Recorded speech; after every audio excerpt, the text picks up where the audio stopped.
Bonsoir à toutes, bonsoir à tous. Je suis très heureux de boucler cette première saison avec vous. Alors, quand Madame le maire, Anne-Héry Le Pallec, m'a proposé l'idée de créer et gérer une salle de spectacle dans notre bonne ville de Chevreuse, son orientation était toute trouvée. Le divertissement et le divertissement populaire.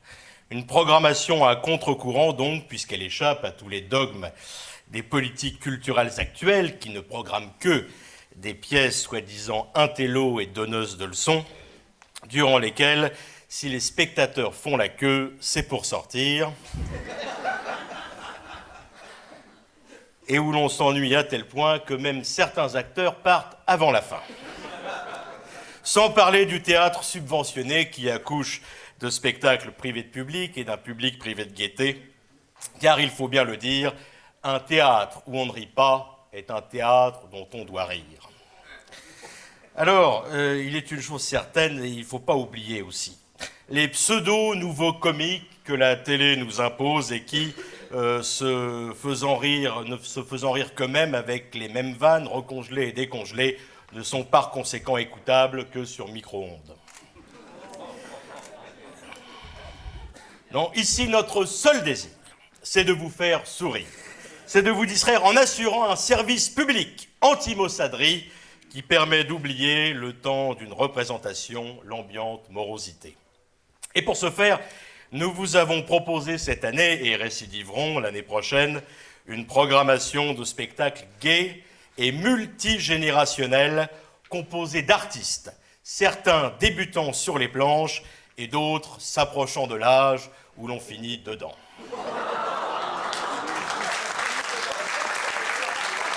Alors,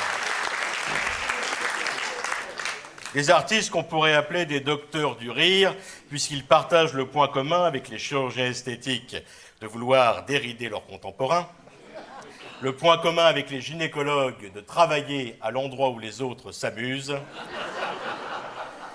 et le point commun avec les proctologues de mettre le doigt là où ça fait mal, en évitant toutefois d'aller trop loin. Voilà pour le fond. Maintenant pour le nom. Michel Audiard. Pourquoi Michel Audiard? Pour répondre à cette question, un peu d'histoire. Comme vous le savez, en 1946, fut proclamé le décret scélérat qui abolit les propriétés de tolérance, dans lequel Marthe Richard ne rechigna pas au pléonasme de fermer des maisons pourtant déjà closes et d'éteindre définitivement les lanternes rouges bien avant que les économies d'énergie ne soient une priorité nationale. Alors, les artisans du plus vieux métier du monde, contraintes à l'exil périphérique, ont quitté leur petit palais pour la grande couronne, et notamment la vallée de Chevreuse. L'offre attirant la demande, pendant les décennies qui suivirent, on vit dans notre belle vallée, rebaptisée pour l'occasion Vallée de la Flûte, le gratin du cinéma et du spectacle venir officiellement pour se délecter de la gastronomie locale et officieusement donc pour soutenir les petits métiers de bouche. Une seule de ces stars échappa au peloton, et pour le peloton, écrivez-le comme vous le sentez, puisqu'il était déjà local de l'étape, ayant épousé avant-guerre une native de Dourdan, Michel Audiard. Cet ex-Gavroche parisien préféra en effet la douceur de vivre d'une colline yvelinoise au tumulte d'une butte montmartroise et les réveils au son des rossignols qui chantent à celui des pigeons qui toussent. Toujours accompagné de son couple de bergers allemands, ce Titi aux deux toutous, depuis son grand bureau planté au milieu des arbres, réussit dans toutes les branches du cinéma. D'abord, bien sûr, comme dialoguiste, personne n'a oublié les centaines de répliques cultes qu'Audiard mit dans la bouche de Gabin, Ventura, Blier, Freinet, Belmondo et tant d'autres.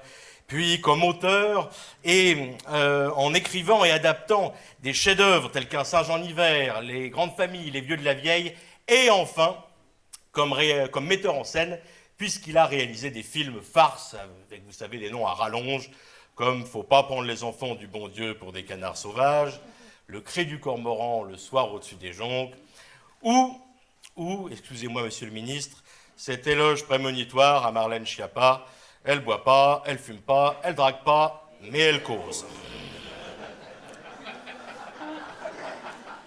Aussi comprendrez-vous qu'il était inconcevable qu'un homme qui a diverti la France pendant près d'un demi-siècle n'ait toujours pas, 40 ans après sa disparition, un établissement de divertissement qui porte son nom.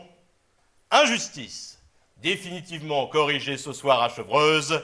Bienvenue au théâtre Michel Audiard.